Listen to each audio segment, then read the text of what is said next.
I actually wanted to do this introduction outside where we took the cinematics of the car. My bad, let me just close it for the wind. To all the viewers, welcome to the first car review of Love for Gasoline. Jared basically sponsored the car for me to use so that we can just check out what it's like to drive, how it's, what this is a comfortable level, all those kind of things. But it was a bit difficult to do the introduction outside because of the wind. So I would have loved to get this as part of the cinematics, but obviously that can't happen. But anyways, let's get into the video.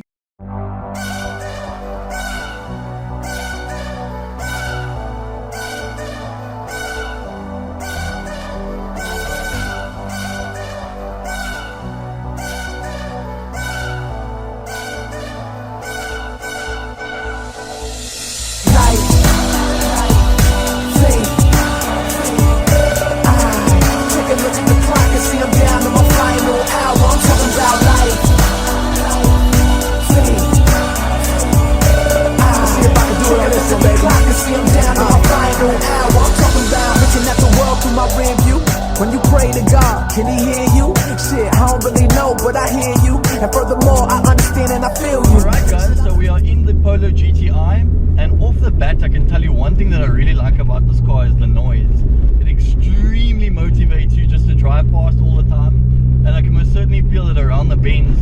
This car really is quite a bit of a sports car.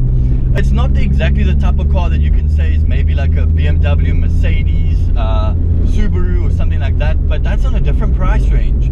So the price range that I'm basically looking at right now is between 60 to 80,000 Rand, and what can you actually buy for that? So this car currently has 236,000 kilometers on the clock, and we're going to chat to Jared a little bit later about what exactly is done to the engine and how this car has been for him in the past. Just listen to that sound, oh my gosh, I absolutely love it. I think this is one of the cars to get in the price range of between 60 to 80,000 Rand, because you get quite a bit. You get a sunroof, you get electric windows, even the back windows are electric as well, where I know that some options that you could have taken, unfortunately you had windy windows, so that's also quite a good thing. I think as to the downsides, it must be the electric mirrors. So I think that it's just kind of a little bit confusing. Boot space is not too bad, legroom is also not too bad.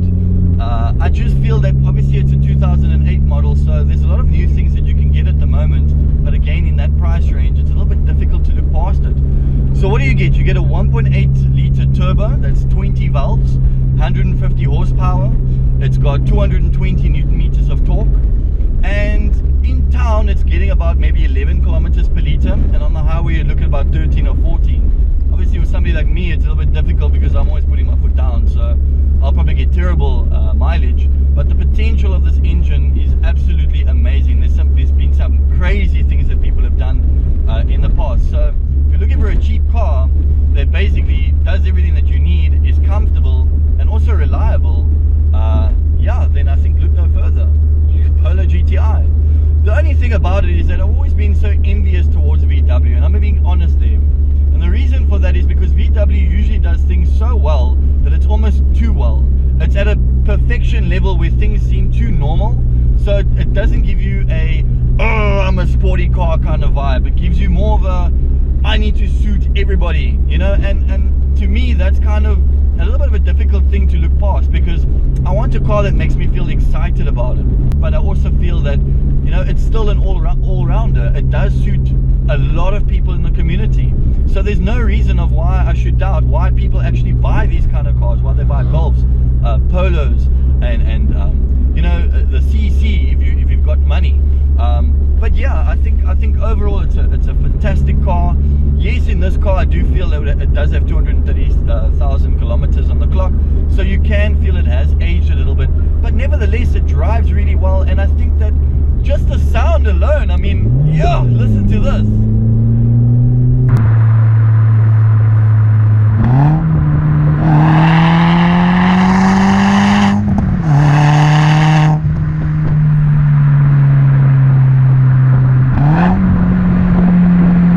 Jared, I'd like to say thank you very much for letting me drive your car today. No problem, happy to be here.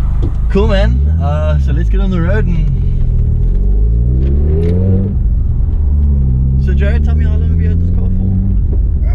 I bought this car in about 2016, so I've had it now for at least just a little bit over 3 years. Okay. And any issues that you had with the car so far? To be honest, over the 3 years, I only had issues a couple of months back, where I bent the valves. And yes, I could do it. It was a mission. I had to redo the entire engine. So that could be quite costly. Yeah. How much are we talking about? So I spent about at least 25,000 rand. Okay. But now at least I have peace of mind that the engine's now redone. It's Yeah. quite good. No, exactly. And Should be but able one to- thing I have to say is these motors are quite strong. So it Yeah, lasted no. me quite a while. And we drive these cars, so Yeah. it lasted me quite some time. So one thing I've noticed is that also these 1.8 turbo 20 valves, there's like a lot of modifications and things that go on as well. I think they're pushing out maybe like 300-400 horsepower easily Yeah. off of the motor without even having to build it again. Yeah. So and I mean, this time that you've had the car, are you looking to sell it? Are you still looking to keep it? What? To be honest with you, I'm sad to let it go, but I am looking to sell it. Do you want to upgrade to another VW or another GTI? Definitely another VW. Okay, I am a okay. GTI fan, so I'd love to get another GTI. It's just they're quite pricey. Yeah. But yeah, no, I'm definitely gonna upgrade, get something a bit newer. This one's 2007, 2008, so it's quite old. So Trying what to was get your something new. what was your reason? What makes you like VW and Polo and all that kind of stuff? I just like the quality that it gives. So it gives you that sporty feel. Yeah. And it also gives you luxury in that sense where this is full house, you've got Yeah, your yeah, big yeah, windows, your sunroof, your aircon, power steering. It gives you all of that for a decent price, you know what I mean? Yeah, exactly. Whereas if you go for Mercedes in that sense, that they're gonna charge you at least half a mil over half a mil. Yes. So the thing is that I always find, like, people want to buy Mercedes and BMW and all that kind of stuff, but what they don't realize is obviously like the maintenance costs, man. Yeah. So it's easy to finance them because they're cheap, and the reason why they're cheap in the second-hand market is because obviously the people that can afford them like to upgrade to the newer cars, and that kind of leaves that market open for us. Yeah. But when it comes to replacing things, if you can't do it yourself, yeah, it can get very, very costly. Whereas a car like this, obviously, you're running a 4-cylinder, and I think that especially with it being a 2008 and with VW also being very popular here in Cape Town, you can get so many parts by Goldwagon, master parts, that kind of thing. And that's what I had to do when the engine gave in. I had to shop around. I had to go to Goldwagon, Master Parts. I had to go to AutoZone, Midas, all those type of places to get different parts. Because the minute people hear it's GTI, then the price increases that's crazy. for the parts. That's crazy. So most of that 25 grand that I spent, most of it came from parts alone. So it was quite costly. But like I said, now I have peace of mind. The motor's good. I can still get another 100,000 kilometers out of this car. I would say even more than that. This motor sounds very fresh.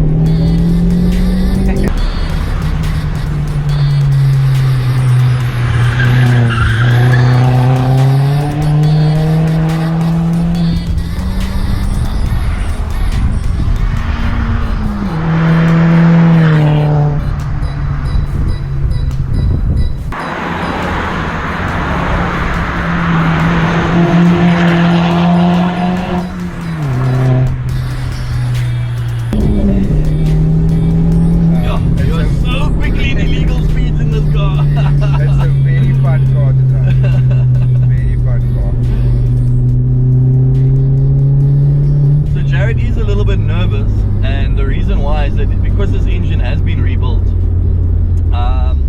he has to still get a service on the car. So usually what you'll do is about, say, 1,000 or 1,500 kilometers, and you'll basically drain your oil and change the oil filter and things like that.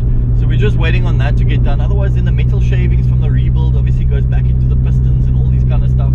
And we wouldn't want to hurt the engine, but nevertheless, for what it's worth, I mean, I must say I'm having a ball of a time, eh? And I'm really appreciative that you let me drive the car, and no stress, man. yeah, and you guys must also please write in if you want me to review a car. Give me a shout. You can contact me on media.eugene@gmail.com. Alternatively, you can also follow me on Instagram as well as Twitter. That's also Love for Gasoline, one word, and it's spelled LUV4 gasoline. So please make sure you subscribe, like, and support the channel. I really want to make something cool out of this, guys, and